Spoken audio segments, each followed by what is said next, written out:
Hey, what is up guys, I'm KBHD here, and Samsung came out with two different versions of its flagship Android phone this year, the Galaxy S6 and then the Galaxy S6 Edge, which you've probably heard a lot about. The regular Galaxy S6 I reviewed as its own standalone phone. It's great. In a lot of ways, it's one of the best phones you can buy.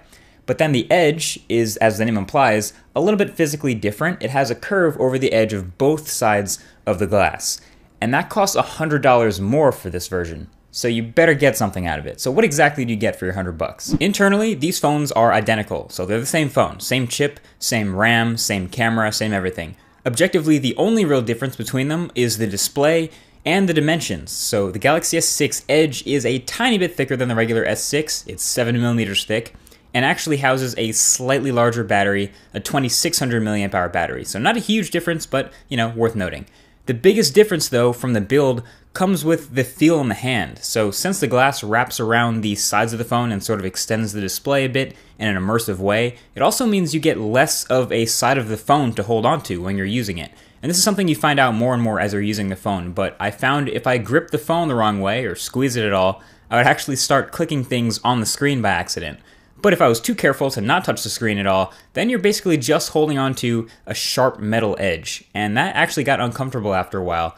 There's significantly less material to hold on the sides, and because of the angles and the way it's built, you're really not holding onto a metal side, you're holding onto a metal rail to pick up and hold the phone.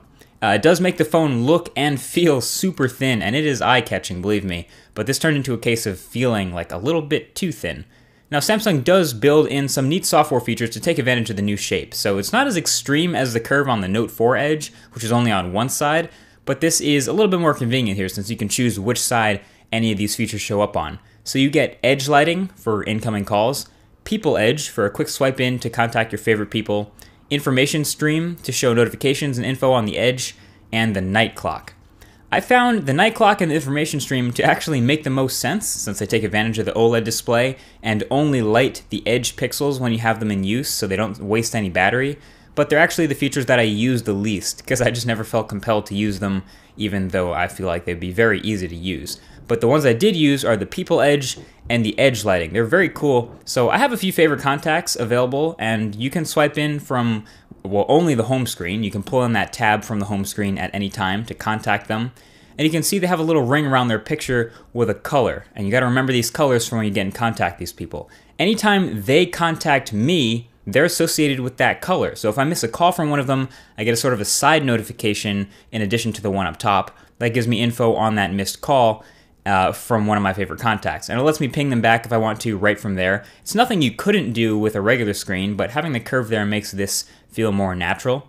And any incoming call from a favorite contact, while your phone is face down on the table, will light up the edges with that phone's, that contact's color. So you know who it is before you pick it up. The funny thing is, I didn't want to put this all-glass phone face down on a table that often, but it was a nice thing to see it work.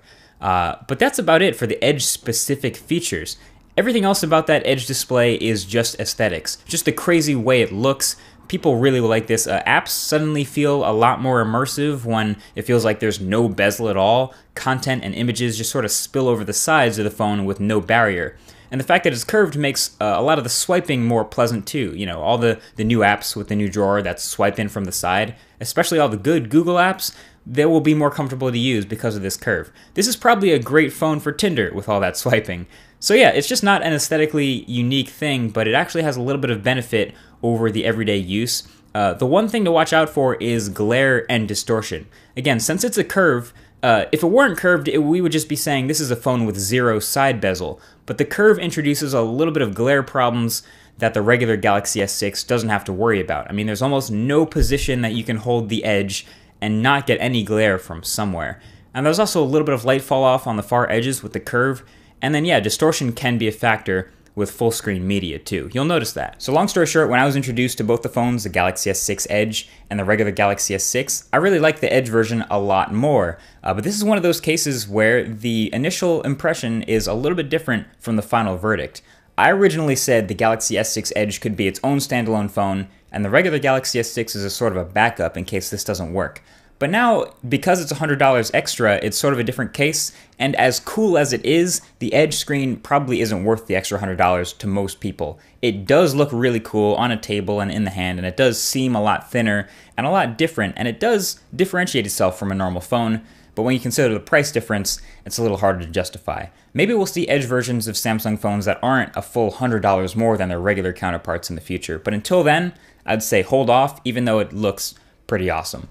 Thanks for watching, and I'll talk to you guys in the next one. Peace.